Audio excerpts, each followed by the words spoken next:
You know, I always listen at this event to pick something out that someone said to make a joke about or be funny, and Jason had mentioned his 18 months of working out, so I'll mention my 18 months of not working out. But what I really do want to point out is the fact, I grew up in Wyoming, and this idea of 98 is really special, so thank you.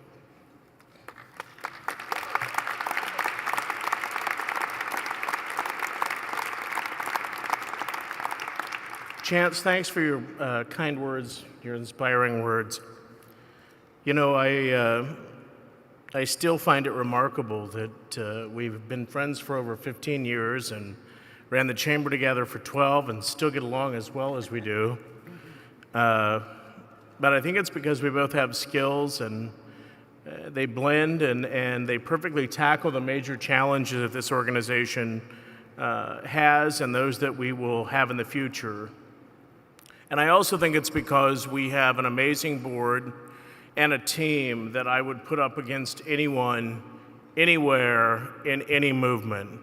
And I know Chance said this, and I know he thanked this team, but it continues to be my honor to work with each and every one of you on Team NGLCC, to see you grow, to see you help NGLCC grow, and in fact, to help me grow.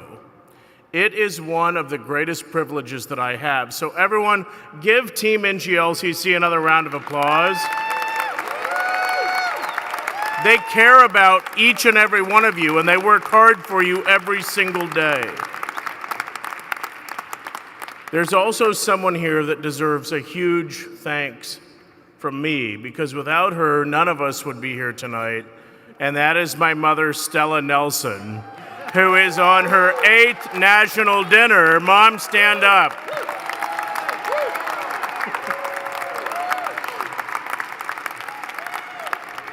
I'm so lucky to have you as a loving and supporting mom that you are.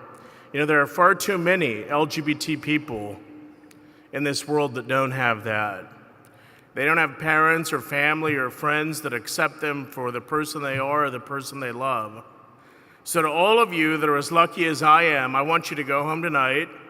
I want you to call your mom and dad, and I want you to tell them that you love them, because thank God they're there for you, and thank them for being here when it matters. Not everybody has it. So thank you, Mom. I love you very much. I want to thank Secretary Perez and Chairman Hochberg for your words, and I want to congratulate once again tonight's honorees. Chance mentioned earlier that we have some friends and colleagues standing up with us on this stage tonight, and these amazing people represent corporate partners, our 7 affiliate chambers in California, organizational partners, and certified LGBT business enterprises. And together this year, we moved a major piece of legislation through the California State Legislature, and we say a huge thank you to everyone up here. The people on this stage have helped NGLCC make history once again by passing Assembly Bill 1678. This is the first law in the nation that mandates inclusion of LGBT suppliers in procurement. And starting next year, those companies regulated by the California Public Utilities Commission will begin reporting on their LGBT spend alongside that of women, ethnic minority, and service-disabled veteran-owned businesses. And we couldn't have done it without you, so thank you very much. And while most of you in the room are already working with certified LGBT-owned companies in your supply chain through your partnership with NGLCC, there is no denying, my friends, that this is major progress and is a major win for LGBT-owned businesses looking for a level playing field on which to compete. I want to say a huge thank you to Rick Hobbs. Rick, of Southern California Gas, you put your neck out, and you provided the resources NGLCC needed to move this bill successfully, and together we did it. And don't you ever forget, we know it. So thank you, Rick.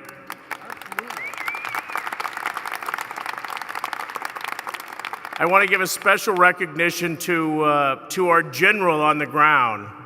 And she should be a million-miler or close after this successful venture in California. And that's our very own Sam McClure, Vice President of Affiliate Relations and External Affairs.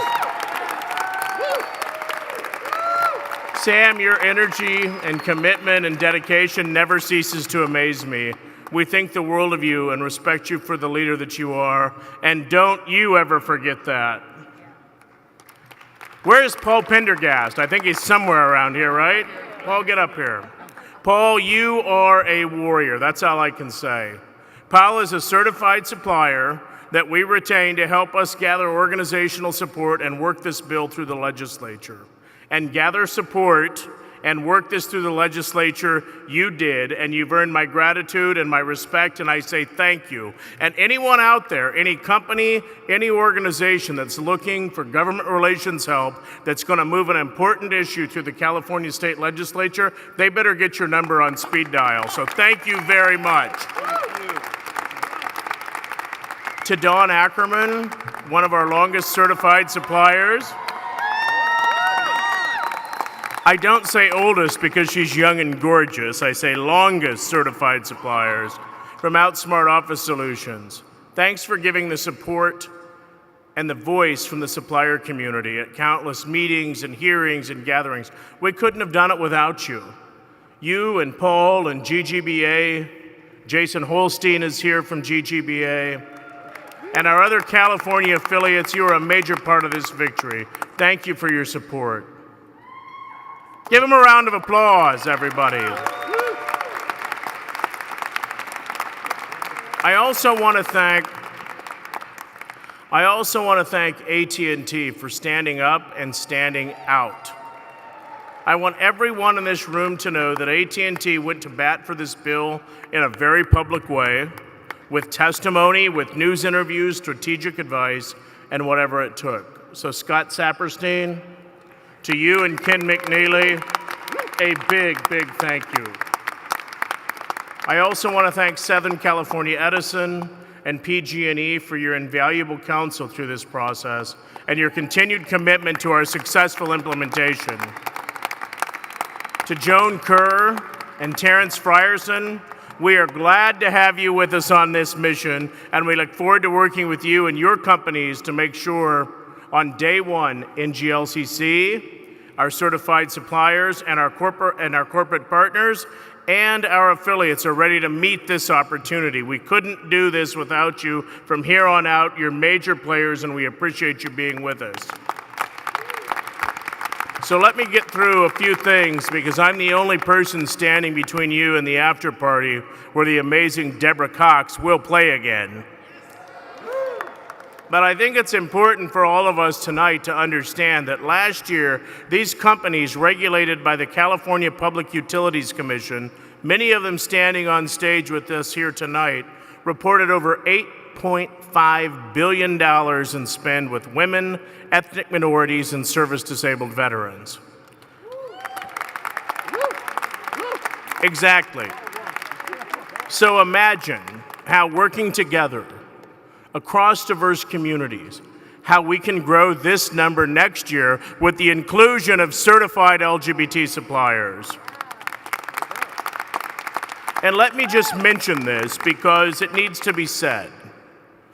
To those that say that letting the LGBT businesses in means someone else isn't going to get as much, or if we have our fork in the pie too, then you aren't going to get as much pie.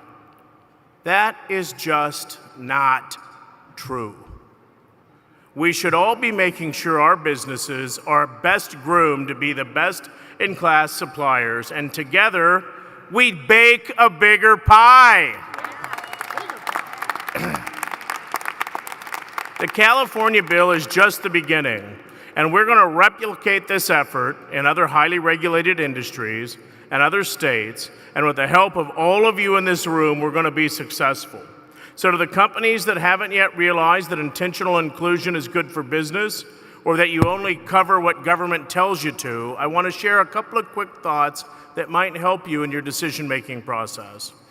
This year, we signed another federal agency memorandum of understanding around procurement, bringing the number to 3. And we have 3 additional in the works. Earlier today, over 15 federal agencies participated in our 3rd annual LGBT procurement fair and one-on-one matchmakers. And we passed a historic bill in California. So when it comes to LGBT supplier diversity, you have our commitment to bring back an old presidential election year mantra: as California goes, so goes the nation.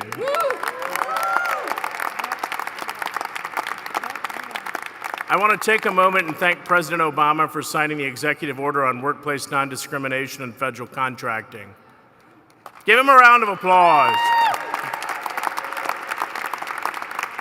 You know, they always say in Washington, if you want a friend, get a dog. And thank God I have Bill the dog. And I know many of you are followers of his on Facebook and Twitter, so we're good.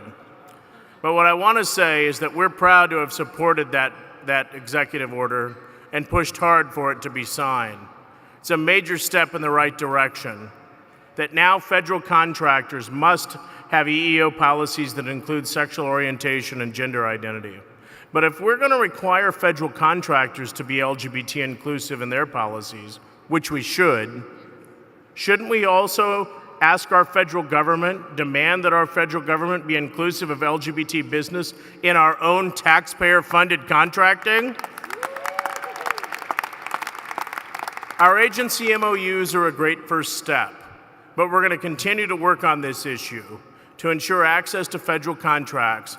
And with the help of all of you in this room tonight, we can get this done. So let's get it done.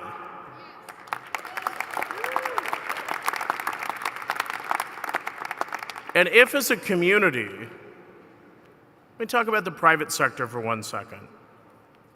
If as a community, we're going to score companies on whether or not their suppliers have LGBT inclusive non-discrimination policies, which we shouldn't we also be holding companies accountable for LGBT inclusion in their supply chains alongside other diverse communities?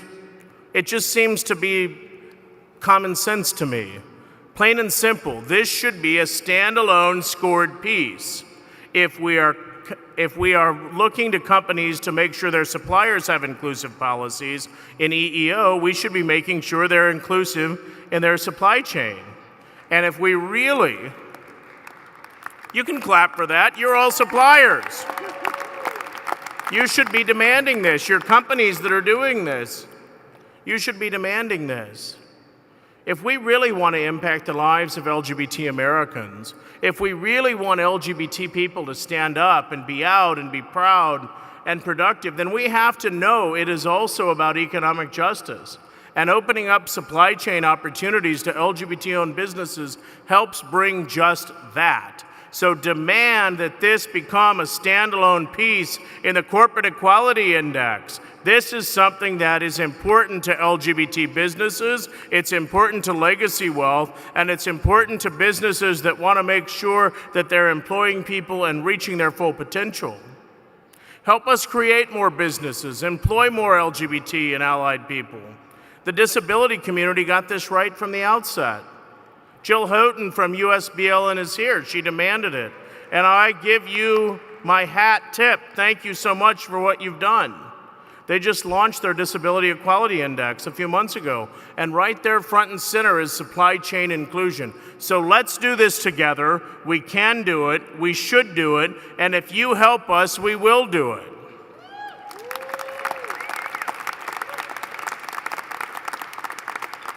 So tonight, tomorrow, a look at the last 12 years of work, the NGLCC philosophy on partnering over all of those years with other organizations or affiliates and corporate partners is very simple. In fact, the late, great Minnesota Senator Paul Wellstone said it best. We all do better when we all do better. Let's work together. Let's help one another in all of our diverse communities do better. Our suppliers need us to, our corporate partners need us to, as organizations that are diverse, LGBT, anyone that's in this space, that are looking to maintain relevance in an ever-changing world, we need to do this together. So thank you all for being here. Thank you for your continued support. Now is our time. Let's be bold together. Thank you very much for your support, and thank you for being here tonight.